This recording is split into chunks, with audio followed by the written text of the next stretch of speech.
Pelican పక్షి అంటే ఆస్ట్రేలియాలో ఉంటుందండి. ఆ పిల్లలు పుట్టిన తర్వాత, పిల్లలు కలిగిన తర్వాత అది వీలున్నంత వరకు కూడా ఆ పిల్లలకి మంచి ఆహారాన్ని ఇవ్వడానికి ప్రయత్నం చేస్తుంది. తన శాయశక్తులా ప్రయత్నం చేస్తుంది, అన్ని విధాలుగా ప్రయత్నం చేస్తుంది, ప్రయత్నంలో లోపము లేకుండా ప్రయత్నము చేస్తుంది. కానీ ఇక చివరికి ఆహారం దొరకని సమయంలో ఆ పెలికాన్ పక్షి ఏం చేస్తుందంటే తన యొక్క గుండెలను తన ముక్కుతో పొడుచుకొని ఆ కారుతున్న రక్తాన్ని తన పిల్లలకు పోసి తన పిల్లలని కాపాడి, పిల్లలను రక్షించి తన రక్తముతోటి తాను చనిపోతుంది. అనాది కాలం నుండి ఆదిమ క్రైస్తవ సంఘాలలో యేసు ప్రభువుకి గుర్తుగా ఈ పెలికాన్ పక్షిని వాడేవాళ్ళండి. పాత కెథీడ్రల్స్, బసిలికాల్లో మీరు ఇప్పుడు రోమ్ వెళితే ఈ స్వరూపం ఎక్కువగా క్రీస్తుకు ప్రతీక. అది రక్తాన్ని తన పిల్లల కొరకై దారపోస్తూ, తన రక్తాన్ని పిల్లలకి తాపిస్తూ తాను మరణించి తన పిల్లలలో తాను జీవించటం, తన బిడ్డలను బ్రతికించటం. క్రీస్తు మన కొరకే తన యొక్క పరిశుద్ధ రక్తాన్ని దారపోస్తూనే మనల్ని కాపాడుతున్నాడు. హల్లెలూయా, ప్రైజ్ ది లార్డ్, హల్లెలూయా. యేసువా వందనం, యేసువా స్తోత్రం, తండ్రి వందనం, తండ్రి స్తోత్రం. హల్లెలూయా, హల్లెలూయా. 2001వ సంవత్సరంలో గుజరాత్లో ఒక పెద్ద భూకంపం వచ్చింది. మీరు మర్చిపోయి ఉంటారు. చాలా పెద్ద భూకంపం అండి. కొన్ని వేల మంది చనిపోయారు. చాలా, I think one of the major earth quake that has happened in India since ఆ టైం. మన కాలంలో అదే అతిపెద్ద, కొన్ని వేల లక్షల మంది చనిపోయారండి. అక్కడ ఒక వైపున హృదయ విదారకమైన, మరొక వైపున మనందరికీ కూడా తల్లి ప్రేమ ఎంత ఘనమైనది అని చాటి చెప్పే ఒక సంఘటన మనకు అక్కడ బయటపడిందండి. ఆ రోజుల్లో బాగా మాట్లాడుకున్నారు ఆ సంఘటన గురించి. ఏంటంటే, ఒక తల్లికి చిన్న పిల్లవాడు, 7 రోజుల తర్వాత ఆ పిల్లవాడు ఇంకా బ్రతికే ఉన్నాడు ఆ రాళ్ళ కింద.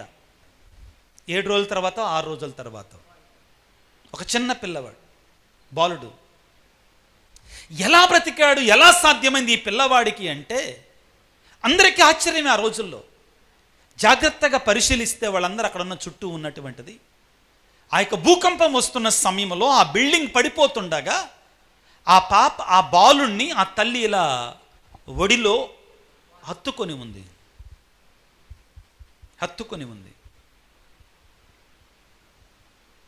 తన నడుము మీద పెద్ద పిల్లర పడిపోయింది, తాను చనిపోతుంది. ఆ తల్లి ఏం చేసిందంటే తన చేతిని తీసుకొని అక్కడ దగ్గరలో ఉన్నటువంటి ఒక స్తంభానికి, అక్కడ ఉన్నటువంటి దాన్ని కొట్టి ఆ కారుతున్నటువంటి దానిని ఆ పిల్లవాడి నోట్లో పెట్టిందంటండి. ఆ రక్తం కారుతుంది కదా, దాన్ని తీసుకొని వెళ్ళి ఆ పిల్లవాడి నోట్లో ఉంచిందంట. ఆ రోజుల్లో ఇది చాలా ప్రాచుర్యంలోకి వచ్చిందండి. చాలామంది ఎక్కువగా మాట్లాడుకున్నారు.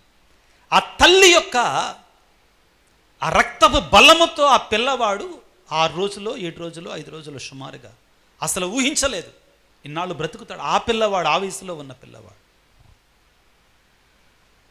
క్రీస్తునాథుని యందు ప్రియులకు దేవుని బిడ్డలారా, ఇవన్నీ కూడా మనకి ఒక సత్యాన్ని తెలియజేస్తున్నా. ఏంటంటే, బాహ్యంగా మనం బ్రతకాలన్నా కానీ, ఆత్మీయంగా మనం జీవించాలన్నా కానీ రెండిటికీ కూడా రక్తమే కారణం. Hallelujah, praise the lord, praise the lord, hallelujah, hallelujah, hallelujah. కాబట్టి ప్రియులారా, యేసు ప్రభు చాలా స్పష్టంగా మనతో చెబుతున్నారు. ఏమిటి అంటే, ఆయన తన రక్తము ద్వారా మానవాళిని కాపాడబోతున్నాడు. ఈరోజు మనం చదువుకున్నటువంటి సువిశేషములో లూకాసు వార్త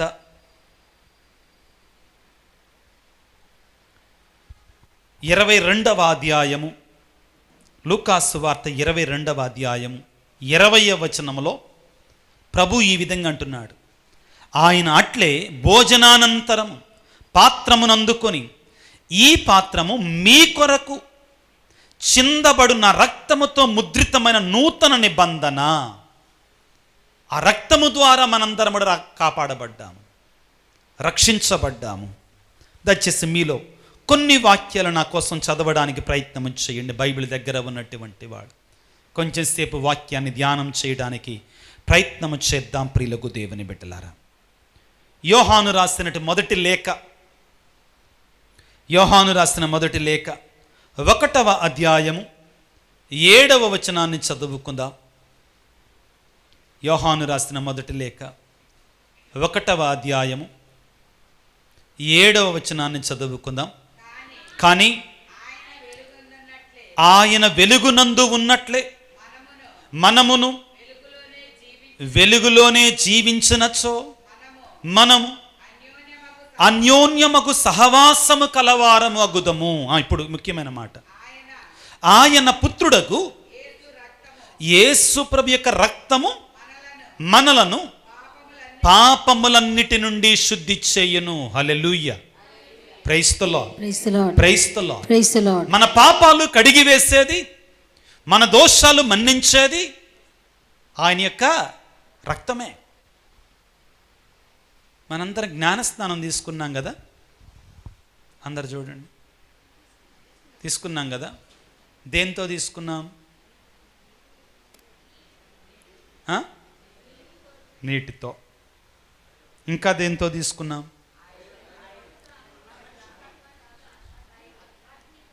అగ్నితో. ఇంకా దేంతో తీసుకున్నారు? అంటే మీ మీద అగ్నిని పోసారా?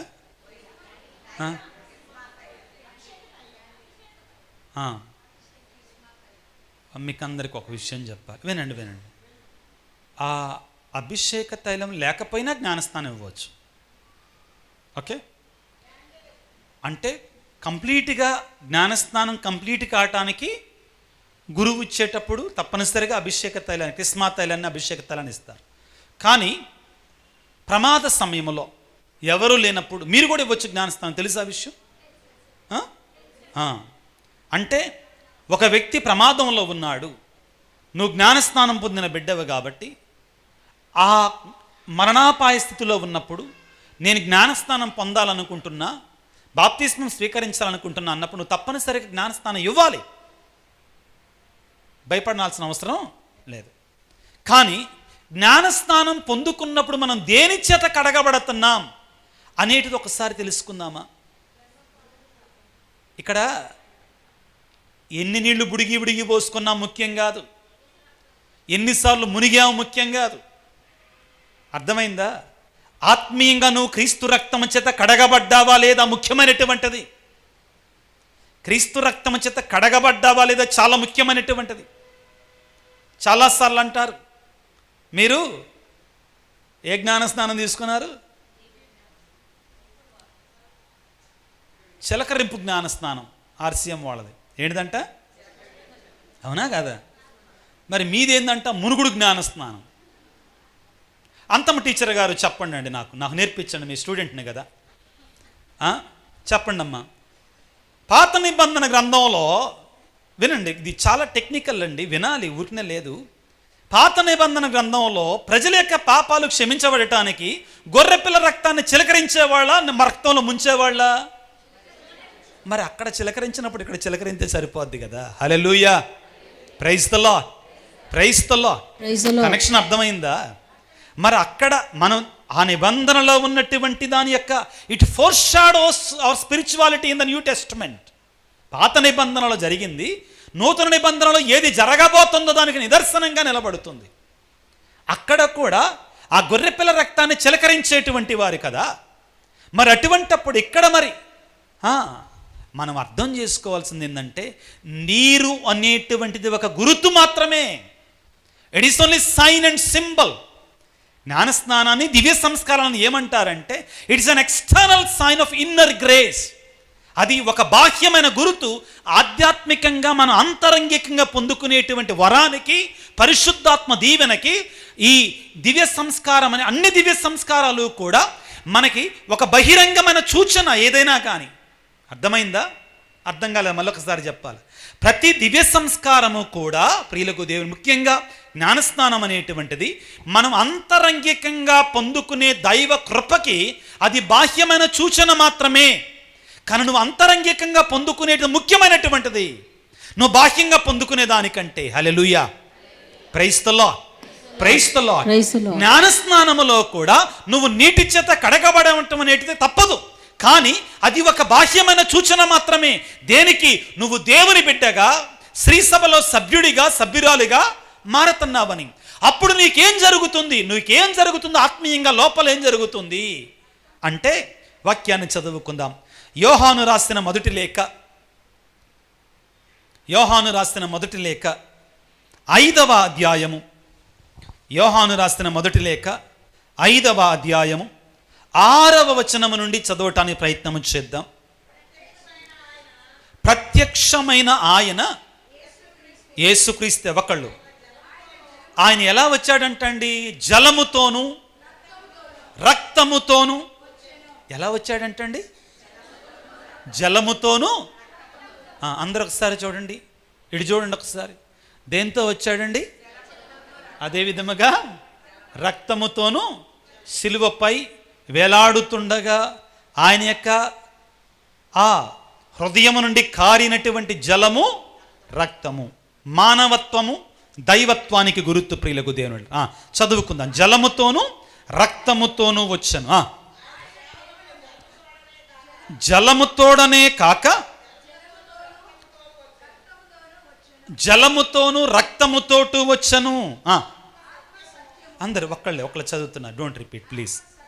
ఆత్మ సత్యము కనుక సాక్ష్యమిచ్చువాడు ఆత్మయే.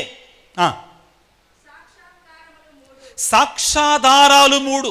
నువ్వు రక్షణ పొందావు, జ్ఞానస్నానం పొందావు, నువ్వు దేవుని బిడ్డవి అని నీ తరపున సాక్ష్యం ఇచ్చేటువంటి సాక్ష్య ఆధారాలు 3. ఏంటంట ఆధారాలు? చూద్దాం ప్రియులారా. ఆత్మ, జలము, రక్తము, ఈ 3ను ఏకీభవించాలి. ప్రియ దేవుని బిడ్డలారా, జ్ఞానస్నానములో మనకు జరిగేది ఇదే. 10 సార్లు మురిక్కాలలో మునిగితే శరీరానికి ఉన్న రోగం, శరీరానికి ఉన్న మురికి పోద్ది. అంటే నేను క్రిటిసిజం కోసం చెప్పటల్లా, కానీ గుర్తొచ్చింది కాబట్టి చెప్తున్నా. నేను తేలప్రోల్లో ఉన్నప్పుడే, ఆ తర్వాత నేను ప్యారిషుల్లో లేనమ్మా, ఇప్పుడు అడ్మినిస్ట్రేషన్లో ఉన్నా కాబట్టి నా అనుభవాలన్నీ కూడా ప్యారిషుల్లో ఉన్నప్పుడు అనుభవాలే. ఒక ఆమె వచ్చింది. ఏమని వచ్చింది?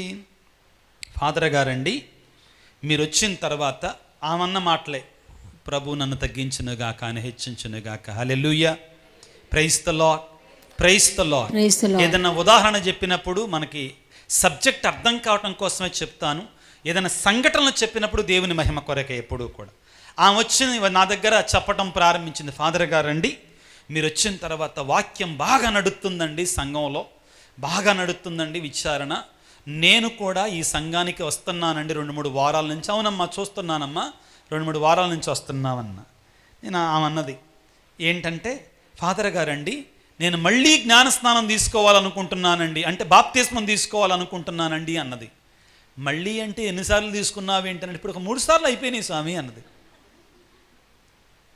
నేను దివ్యమందస్సం దగ్గరలో ఉండి చెప్తున్నాను జరిగిన వాస్తవం. ఎన్నిసార్లు అయిపోయిందంట? ప్రియులారా, మనము క్రీస్తు రక్తము చేత జ్ఞానస్నానములో కడగబడి మనలో ఉన్నటువంటి జన్మ పాపము, ఇతర పాపాలను పోగొట్టుకొని దేవునికి బిడ్డలుగా శ్రీసభలో సభ్యులుగా మారుతున్నాం. అది ఒక్కసారే జరగాలి. అది అధికారక పూరికమైనటువంటి శ్రీసభ ద్వారా జరగాలి. ఆధునిక ప్రపంచంలో ఏం జరుగుతుంది? దేవుని నామానికి అవమానం. క్రీస్తు రక్తము అబాసు పాలు కావటం. జాగ్రత్త వహించాలి. జ్ఞానస్నానం పొందినప్పుడు ప్రియులకు దేవుని బిడ్డలారా, మనకు జరిగేదేమిటో తెలుసా? మన మీదకి పరిశుద్ధాత్మ అభిషేకం దిగి వస్తుంది. ఆ తర్వాత మనకి బాహ్యంగా ఇదిగో నీటితోటి మనం కడగబడ్డా కానీ అన్నిటికంటే ముఖ్యంగా మనకు తెలియకుండా మన పాపాన్ని ఎవరు క్షమిస్తున్నారు? అక్కడుంది, ఆ పదం కావాలి. ఆ రక్తము అక్కడుందండి. సాక్ష్యాధారాలు ఎన్ని? 3. మనం ఆత్మచేత నింపబడతాం. మన పాపాలన్నీ కూడా క్రీస్తు రక్తము చేత కడగబడతాయి. దర్శన గ్రంథంలో ఒక మాట ఉంటుందండి, వినండి. దర్శన గ్రంథాన్ని తీసుకోండి. రక్షించబడినటువంటి వారు ఏ విధంగా రక్షించబడ్డారు?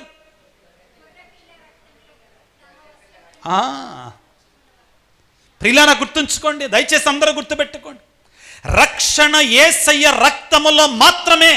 There is no other way. వేరే మార్గం లేదు. ఆయన రక్తములో మాత్రమే. ఈ జూలై నెలంతా కూడా క్రీస్తు రక్తానికి అంకితం చేయబడింది.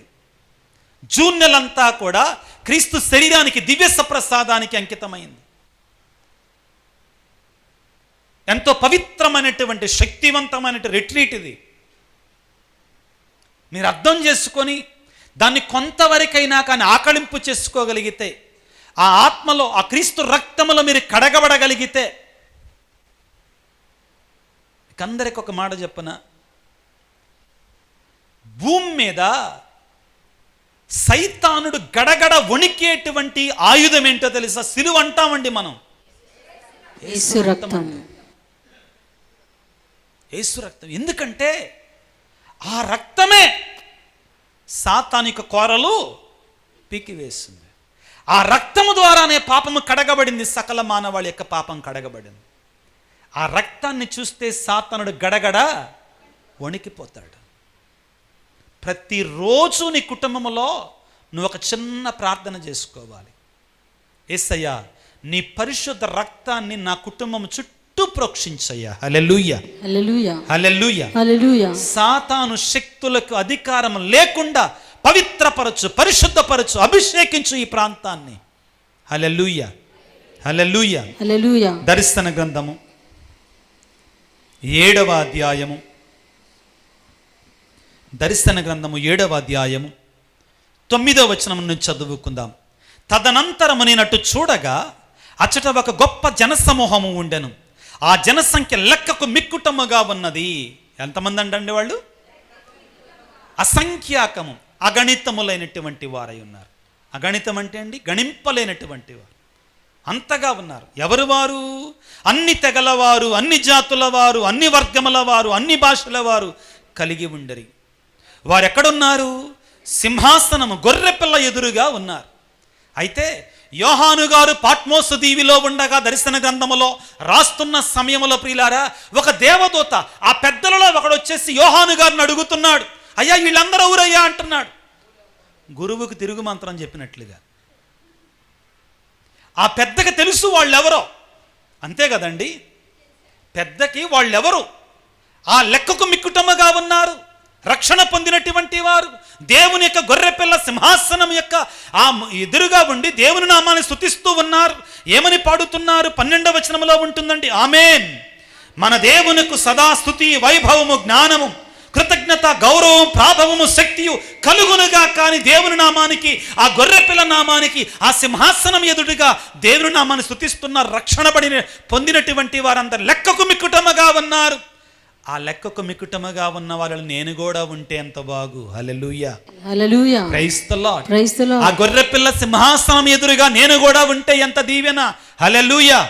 ఆ జీవ గ్రంథంలో నా పేరు కూడా ఉండాలి. హల్లెలూయా, హల్లెలూయా. ఆ జీవ గ్రంథంలో నా పేరు కూడా రాయబడి ఉండాలి. హల్లెలూయా, హల్లెలూయా. ఆ యేసయ్య రక్తము చేత నేను కూడా కడగబడాలి. హల్లెలూయా, హల్లెలూయా. ఇక్కడ వాళ్ళందరూ దేవుని నామాన్ని స్తుతిస్తూ ఉన్నారు, స్తుతిస్తూ ఉన్నారు, స్తుతిస్తూ ఉన్నారు. స్తుతిస్తుంటే ఆ 24 పెద్దలలో, 24 పెద్దలు ఎక్కడి నుంచి వచ్చారు? పాత నిబంధన 12 మంది అపోస్తులు. ఈ 24 పెద్దలలో ఒక అతను వచ్చేసి యోహాను గారిని అడుగుతున్నారు పాట్మోసు దీవిలో ఉండగా, అయ్యా ఈ లెక్కకు మిక్కుటంగా ఆ యేసయ్య గొర్రెపిల్ల యొక్క సింహాసనం ఎదుటుగా ఉన్నటువంటి వాళ్ళందరూ ఎవరో, ఎక్కడి నుంచి వచ్చారని ఆయన అడుగుతున్నాడు. పరలోకం నుంచి వచ్చిన ఆయన ఎవరిని? భూలోకంలో ఉన్న ఆయన. గురువుకి తిరుగు మంత్రం అన్నమాట. ఆయనకు అన్నీ తెలిసి ఈయన అడుగుతున్నాడు వచ్చి. అప్పుడు ఏమన్నాడు? 13వ వచనంలో, ఈ తెల్లని దుస్తులు ధరించినటువంటి వారు ఎవరు, ఎచట నుండి వచ్చేది అని ప్రశ్నించను. అయ్యా నాకేమి తెలియను, నీకే తెలియను అంటేని, భయంకరమైన హింసను సురక్షితముగా అధిగమించిన వారే ఈ వ్యక్తులు. గొర్రెపిల్ల రక్తముతో తమ వస్త్రములను క్షాళనమనొచ్చుకొని వారిని స్వచ్ఛముగా చేసుకున్న వారు. Hallelujah, praise the lord, praise the lord, praise the lord, praise the lord. Hallelujah, hallelujah, hallelujah, hallelujah. ప్రియ బిడ్డ, నీ ఆత్మీయ వివాహ వస్త్రము తళతళ మెరుస్తుందా? గొర్రెపిల్ల యొక్క రక్తము చేత నువ్వు కడగబడుతున్నావా? నువ్వు శుద్ధిగా వించబడుతున్నావా? లేకుంటే రక్షణ లేదు, లేకుంటే రక్షణ లేదు. ఇక్కడ మీకు ఒకటి అర్థమైందా? దర్శన గ్రంథంలో కొంచెం క్లిష్టమైనటువంటి పుస్తకం. ఆశ్చర్యం ఏంటంటే, సింహాసనం మీద ఉన్నది గొర్రెపిల్లే, రక్తం చిందించబడింది కూడా గొర్రెపిల్లే. గొర్రెపిల్ల యొక్క ఆ గొర్రెపిల్ల రక్తములోనే వీళ్ళందరూ తమ యొక్క వస్త్రాలని కడుక్కున్నారు. అదే గొర్రెపిల్ల సింహాసనం మీద కూర్చొని ఉంది ఇప్పుడు. ఎవరు ఈ గొర్రెపిల్ల? యేసయ్య. ప్రారంభములో మనం చదువుకున్నాం కదా, యోహాను సువార్త 1వ అధ్యాయములో, అదిగో దేవుని గొర్రెపిల్ల లోక పాపములను పరిహరించడి సర్వేశ్వరుని గొర్రెపిల్ల. గురువు ప్రతి దివ్య బలి పూజలో దివ్య సప్రసాదాన్ని పైకెత్తినప్పుడు పలికే మహాపరిశుద్ధమైన మాటలు ప్రియులకు దేవుని వెళ్ళ, ఇదిగో దేవుని గొర్రెపిల్ల లోక పాపలను పరిహరించు దేవుని గొర్రెపిల్ల. ప్రభువా, మీరు నా ఇంట వచ్చుటకు నేను పాత్రుడను, మీరు ఒక్క మాట పలికిన నా ఆత్మ స్వస్థత పొందును. క్రీస్తునందు ప్రియులారా, క్రైస్తవ కథోలిక విశ్వాసం అంతా కూడా క్రీస్తు రక్తము చోటే ముడిపడిందండి. ఇందాక మనం చెప్పుకున్నాం కదా, ప్రధానమైనటువంటి స్వరూపాలు మనం ఏమి చూసినా కానీ క్రీస్తు పరిశుద్ధ రక్తం కనపడుద్ది. అక్కడ పవిత్రమైన రక్తం మనకు కనబడుతుంది. ప్రియులకు దేవుని బిడ్డలారా, ఓ పరలోక తండ్రి, నీ కుమారుని యొక్క అతి శ్రేష్టమైన రక్తము ద్వారా సకల మానవాళిని కాపాడాలని నీ ప్రణాళిక, నీ ఏర్పాటు. నా దేవా, ఈనాడు కూడా ప్రతిదినము పీఠముపై గురువుల ద్వారా సమర్పించబడుతున్నటువంటి కుమారుని యొక్క శరీర రక్తాల ద్వారా ఈ లోకాన్ని కాపాడుతున్న పరలోక తండ్రి నీకు స్తోత్రాలు. ఓ యేసురాజా, నీ మహాపరిశుద్ధ రక్తాన్ని సిలువలో చిందించి, ఈనాడు ప్రతి దివ్య బలి పూజలో కూడా చిందించి, నీ రక్తము ద్వారా సకల మానవాళి పాపాలు క్షమిస్తున్న నిజదేవానికి స్తోత్రాలు. సాతానుకు అతి భయంకరమైనటువంటి నీ పరిశుద్ధ రక్తం, రోగాలను వ్యాధులను నయము చేసేటువంటి రక్తం నీ పరిశుద్ధ రక్తం. అలనాడు లాంజనస్, ఈనాడు జూడా బెన్హర్, ఎంతో మంది నీ రక్తములో శక్తి ఉందని నిరూపిస్తున్నారు. యేసు రాజా, నీకు స్తోత్రాలయ్యా, నీకు వందనాలు. నీ వెలగల రక్తాన్ని మా కొరకై సిలువలో చిందించిన దేవా నీకు స్తోత్రాలు. స్తోత్రం రాజా, నీకు స్తోత్రాలు ప్రభువా. స్తోత్రం. మా మీదను మా బిడ్డల మీదను నీ పరిశుద్ధ రక్తాన్ని కొమ్మరింపచేయండి తండ్రి. ఆమేన్. అలనాడు ఇశ్రాయేలు ప్రజలు కాపాడబడటానికి వారి కుటుంబ ద్వారబంధాలకి ఆ గొర్రెపిల్ల యొక్క రక్తాన్ని ఏ విధముగా రాసుకున్నారు, మేము కూడా నీ పరిశుద్ధ రక్తాన్ని మా హృదయాలకు రాసుకునేలాగా దీవించు. ఆమేన్. ఓ పరిశుద్ధాత్మదేవా, ఈనాడు పీఠము మీదకి ప్రతి గురువు దివ్య బలి పూజ సమర్పిస్తున్నప్పుడు క్రీస్తు శరీరముగా క్రీస్తు రక్తముగా అప్పదాక్షరస్థాలు మారుతున్నాయి అంటే నీ పరిశుద్ధాత్మ శక్తి, నీ పరిశుద్ధాత్మ మహిమ. ఈనాడు ప్రభువా, ప్రత్యేకమైన రీతిలో యావత్ ప్రపంచంలో ఉన్న బిడ్డలందరి కొరకే ప్రార్థిస్తున్నాను. నీ పరిశుద్ధ రక్తముతో ప్రభు ప్రతి బిడ్డను కాపాడండి. పాపుల యొక్క హృదయాలను మార్చండి తండ్రి. మరి ముఖ్యంగా ఈ డివైన్ మర్సీ రిట్రీట్ సెంటర్ కొరకే ప్రార్థన చేస్తున్నాము. ఈనాడు రిట్రీట్ లో పాల్గొంటున్న ఈ బిడ్డలందరికీ ప్రత్యేకంగా ప్రార్థిస్తున్నాము తండ్రి. ఆ బిడ్డల యొక్క తలంపులను, ఉద్దేశాలను నెరవేర్చు. ఫాదర్లను దీవించండి నాయన. సహకరిస్తున్న వారిని దీవించండి. ఇక్కడ ఈ రిట్రీట్లు జరగటానికి ముందు కొనసాగటానికి ఎవరైతే వారికి చేయూతను అందిస్తున్నారు ప్రతి బిడ్డను కూడా దీవించండి. నీ పరిశుద్ధ రక్తాన్ని ప్రభు వారి కుటుంబంలో చిలకరించండి. నీ అద్భుతాలు వారి జీవితాల్లో చేర్చండి ప్రభు. నీ కృపను వారికి దయచేయమని. అమ్మా తల్లి మరియ మాత, నీ కుమారుని యొక్క శరీరంలో ప్రవహించింది నువ్వు పరిశుద్ధాత్మ అభిషేకము ద్వారా పొందుకున్నటువంటి దైవికమైన రక్తం తల్లి. నీ మధ్యస్థ ప్రార్థన ద్వారా మా అందరి కొరకే వేడుకోమని మనాదురైన యేసయ్య అతి పరిశుద్ధమైన రక్తము ద్వారా వేడుకొనుచున్నాము తండ్రి. ఆమేన్. పరిశుద్ధ పరమ దివ్య సప్రసాదమునకు సదాకాలము ఆరాధన స్తుతి స్తోత్రం నమస్కారములు కలుగునుగాక. పిత పుత్ర పవిత్రాత్మకు మహిమ కలుగునుగాక. ఆదిలో కలిగినట్లు ఇప్పుడును ఎప్పుడును సదాకాలం మహిమ కలుగునుగాక. ఆమేన్.